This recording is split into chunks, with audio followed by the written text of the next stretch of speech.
rappel qui fait réfléchir tous les musulmans.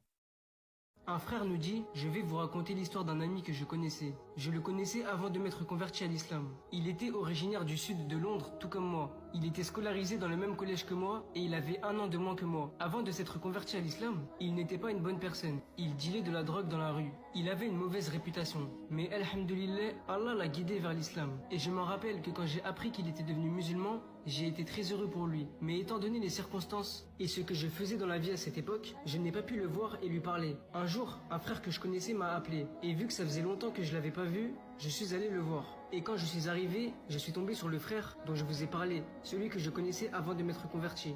Il était posé avec un groupe de frères. Et évidemment, quand je l'ai vu, je l'ai pris dans mes bras. Et je lui ai dit, je suis tellement heureux de savoir que tu es devenu musulman. Je lui ai dit, maintenant que cela fait 1 temps que tu es dans la religion, qu'est-ce que tu en penses? Comment est ta foi? Qu'est-ce que cela fait d'être musulman? Le frère me répondit, tu sais, j'aime l'islam, j'aime la religion.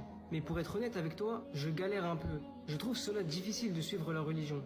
J'essaie de faire de mon mieux, mais je suis très éprouvé par la fitna, les tentations. Donc j'ai finalement conseillé ce frère de ne pas laisser Shaitan se jouer de lui, surtout pendant cette période de tentation. Je lui ai dit qu'on avait tous le même problème que toi. Je lui ai dit, regarde, moi je suis musulman depuis plus longtemps que toi, et je galère toujours et je trouve cela autant difficile que toi de résister à la fitna. Peu importe ce que tu fais, il faut absolument que tu t'attaches à faire tes 5 prières. Peu importe le haram que tu fais, garde la connexion qu'il y a entre toi et Allah. Et Inch'Allah, Allah t'aidera. Nous avons discuté pendant environ 45 minutes, et puis j'ai dû partir et le laisser. Mais je lui ai donné mon numéro et je lui ai dit qu'on devait rester en contact, Inch'Allah. Quelques mois plus tard, un matin, j'ai reçu un appel de la part d'un frère. Salam alaikum. Je réponds wa alaikum salam. Je lui dis, quoi de neuf mon frère? Tout va bien j'espère. Il me répond, tu sais ce qu'il s'est passé hier soir? Je lui ai dit non, dis-moi. Il m'a dit, des frères sont allés en soirée avec d'autres gens et le frère dont je vous ai parlé au début s'est retrouvé embarqué dans une fusillade dans une boîte de nuit. Quelqu'un a sorti une arme et il lui a tiré dans la tête. J'ai dit, Subhanallah, comment va-t-il?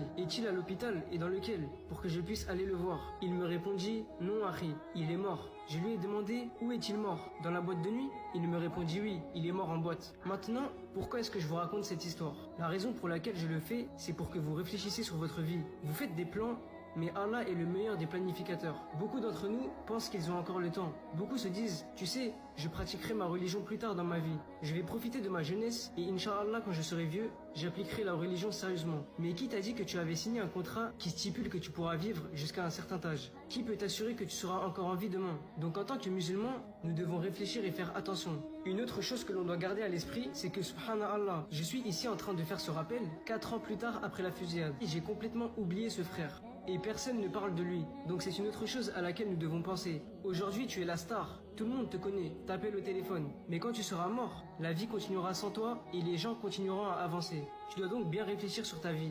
Réfléchir sur les gens que tu fréquentes. Réfléchir sur ceux que tu as choisis comme amis. Parce qu'en fin de compte, aujourd'hui ce sont tes amis, mais demain il se peut qu'ils seront tes ennemis. Maintenant, beaucoup de gens traînent dans les rues sans réel but. Et parmi eux, beaucoup de musulmans. Mais nous n'avons pas d'excuses comme les autres. Parce que nous avons le meilleur modèle à suivre, le prophète Mohammed alayhi salatu wassalam. En tant que musulmans, nous n'avons aucune excuse, parce qu'on a cette guidée. Mais soit on choisit d'accepter et de suivre le droit chemin, soit non. On doit constamment se rappeler pourquoi on est devenu musulman et pourquoi nous avons accepté l'islam, et comprendre notre but dans la vie et être clair à ce sujet. Parce qu'en fin de compte, quand Allah décidera de te prendre ton âme, il n'y aura pas de délai accordé ce jour-là. On ne sait jamais quand est-ce que l'on va quitter ce bas monde. Certains vivent une longue vie et d'autres une vie courte. Mais ce qui est sûr, c'est qu'on va tous mourir un jour. On doit donc se préparer pour l'au-delà et faire autant de bonnes actions que possible et prier pour ne pas avoir une mauvaise fin. Nous demandons à Allah subhanahu wa ta'ala de pardonner les péchés de ce frère et de pardonner chaque frère et sœur qui sont morts dans la même situation que lui.